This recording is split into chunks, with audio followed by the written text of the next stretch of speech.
Once upon a time, in a land far, far away, there lived a beautiful and warm-hearted girl.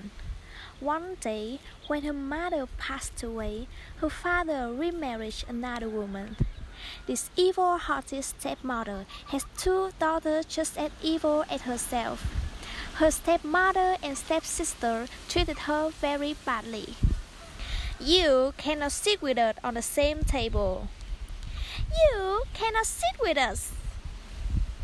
Oops, the glass fell down. Hurry up, clean it up, Cinderella." When they went out and having fun, she had to stay home and do all dirty housework.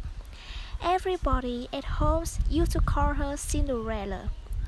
When she got tired, she sat down in front of the fireplace, placed her cat on her lap, and tried to warm up with a dying fire. One fine morning, they received an invitation from the palace. "A big ball is going to be held at the palace in honor of the prince, and all the girls eligible for marriage are invited." While the stepmother was preparing her daughters for the ball, Cinderella was unwillingly helping them.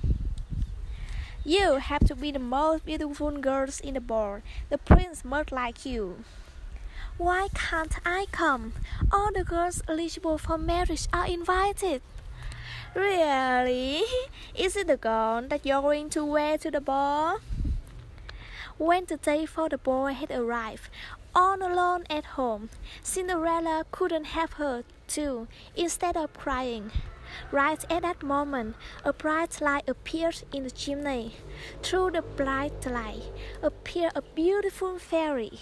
Cinderella could not believe her eyes because this fairy was her mother. "Mother!"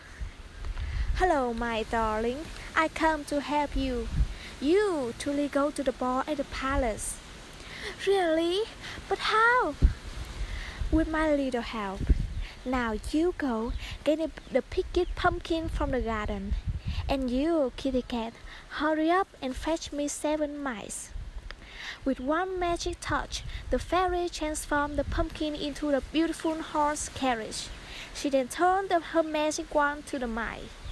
One of the mice became a driver, and the other 6 turned into beautiful white horses. "Now it's your turn." "I look like a princess. But mother, I do not know how to dance. What if the prince asked me to?" "With these magic shoes, you will be the best dancing girl at the ball. You must have a dance with the prince. Oh, but don't forget, my dear, the magic will be gone exactly midnight. Therefore, you have to leave the ball before the clock is 12. "Thank you very much, mother. I will come before midnight. I promise." "Mother, will I be able to see you again?" "I'm always by your side." When Cinderella entered the palace with her elegance and beauty, suddenly all her heads turned toward her. Even her stepsister could not recognize her. And of course, the handsome prince was mesmerized by her beauty. The king and the queen also were fond of Cinderella. "Now that's what I call a princess." Prince immediately asked Cinderella to dance. Cinderella was floating on the floor thanks to her magic shoe. The stepmother and her daughters were speechless by her beauty and full of rage with her jealousy. Cinderella was so happy. She could not feel how fast time had passed and completely had forgot her promise to her mother.